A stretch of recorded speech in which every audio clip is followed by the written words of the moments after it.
आज हम फणीश्वर नाथ रेणु जी के विषय में कुछ श्रद्धांजलि व्यक्त करेंगे, क्योंकि आज उनकी पुण्यतिथि है।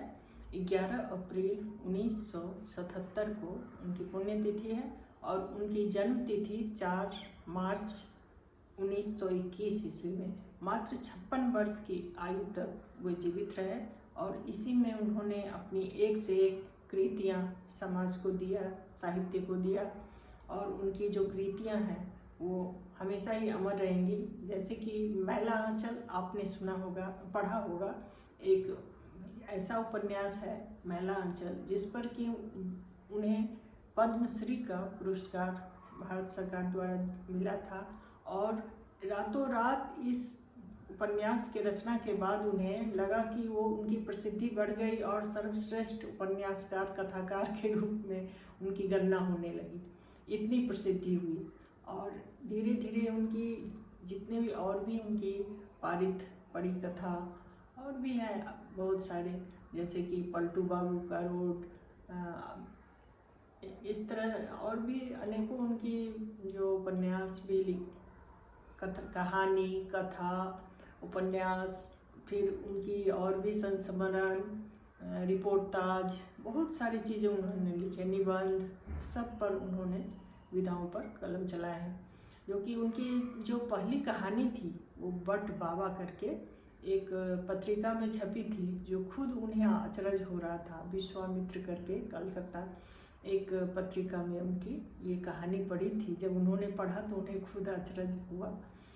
तो बट बाबा उनकी पहली कहानी थी और इसके बाद फिर उनकी जो कथा लघु कथाओं में से था मारे गए गुलफाम, जिस पर की फिल्म भी बनी है, तीसरी कसम, और फिर पंचलाइट आपने पढ़ी होगी। पंचलाइट पर भी फिल्म बनी है, तो हो सकता है आपने देखी हो या आप अवश्य देखें। ये मारे गए गुलफाम पे जो फिल्म बनी है, तीसरी कसम, पंचलाइट, ये सब आप फिल्म अवश्य देखें। उनकी ये सब कृति है और उनकी ये जो मैला आंचल उपन्यास है, इसके विषय में कुछ लोग कहते हैं कि वो जो प्रेमचंद का दर्जा है, जैसे कि गोदान, जिसके लिए प्रेमचंद सर्वश्रेष्ठ मतलब साहित्यकार के रूप में जाने जाते हैं, पूजे जाते हैं, वो उसके बाद कहते हैं कि ये रेणु जी का ही मैला आंचल जो है, ये उपन्यास ही इतनी प्रसिद्धि पाई है और इतनी लोकप्रियता हासिल की है। ये एक आंचलिक उपन्यास है, ग्रामीण जीवन का जैसे झांकी प्रेमचंद के उपन्यासों में मिलता है, वैसे ही इनमें भी मिलता है। उन्होंने खुद, रेणु जी ने कहा है इस उपन्यास के बारे में, मैला आंचल, कि इसमें धूल भी है, सूल भी है, फूल भी है, कीचड़ भी है, गुलाब भी है। मैं किसी चीज़ से दामन बचाकर निकल नहीं पाया। इसमें गरीबी, भूखमरी, जितने भी बीमारियाँ, सामाजिक जो भी कुरीतियाँ, अन्याय, शोषण, अनेकों तरह के, ये सब पर उन्होंने प्रकाश डाला है। और ये जो इसमें जो कथा है वो पूर्णिया के एक गांव की कथा है, जो कि मेरीगंज के नाम से एक गांव है, जो कि जब अंग्रेज नील की खेती करने आए थे तो उसमें से एक अंग्रेज दंपति, उनकी पत्नी के नाम पे इस गांव का नाम है मेरीगंज, जो कि आज भी स्वीकृत है। तो उसी गांव के बारे में इसमें मतलब चित्रण किया गया है।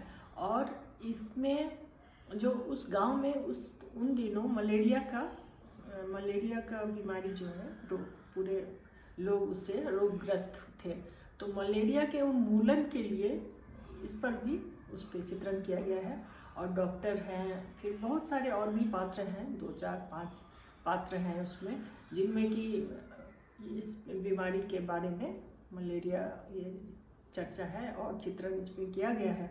तो मैला आंचल जो उपन्यास है वो इतनी श्रेष्ठ पुस्तक में से है कि उन्हें सरकार पद्मश्री का जो सम्मान दी है, तो वो बहुत ही काफ़ी प्रसिद्ध ये रचना उनकी हुई थी और इसी से ये इतने बड़े कथाकार के रूप में जाने जाने लगे।